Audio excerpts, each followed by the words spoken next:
They know that the amendments that we have made, we have reduced the powers of the minister at a time when we are in government.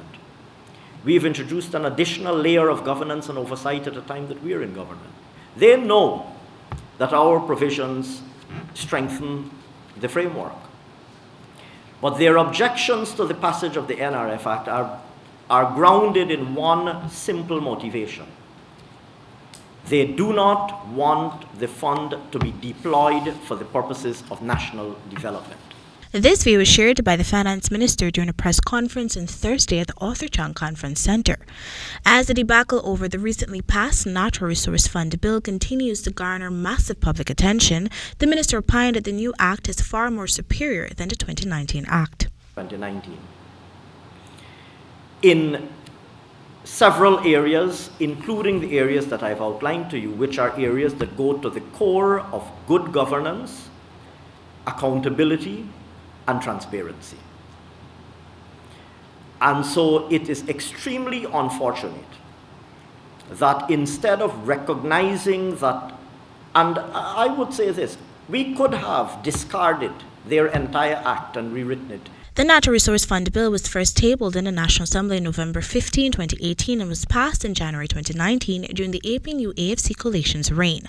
However, since the bill's passing 2 years ago, it has remained under scrutiny by the PPPC.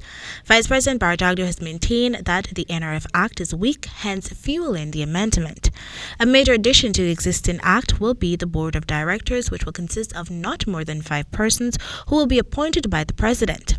The board's functions will include the overall management of the fund and monitoring the performance of the fund.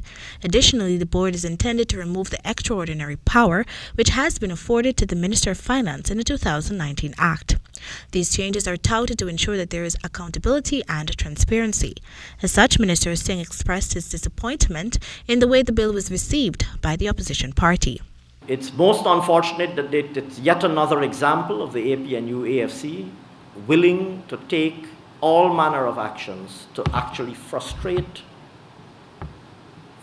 and undermine the national good and the advancement of positive national objectives. It's perhaps typical APNU AFC behavior, but most unfortunate. Even with the bill passed and awaiting assent from President Irfan Ali, the APNU AFC party is maintaining that the bill's passing was illegal for a number of reasons that were identified by the irate party members on Wednesday evening, which includes the absence of the mace. Nevertheless, the Speaker of the National Assembly, Manzoor Nadir, in a press conference on Thursday, stated that the bill's passing was done legitimately. The general objective of the NRF Act is to provide for the establishment of a fund to manage natural resource wealth in an effective and efficient manner by ensuring that volatility in natural resource revenues does not lead to volatile public spending, ensuring the revenues do not lead to a loss of economic competitiveness, and fairly transferring the wealth across generations to ensure that future generations benefit from it. For the HDP 90 News, Kendell Richmond.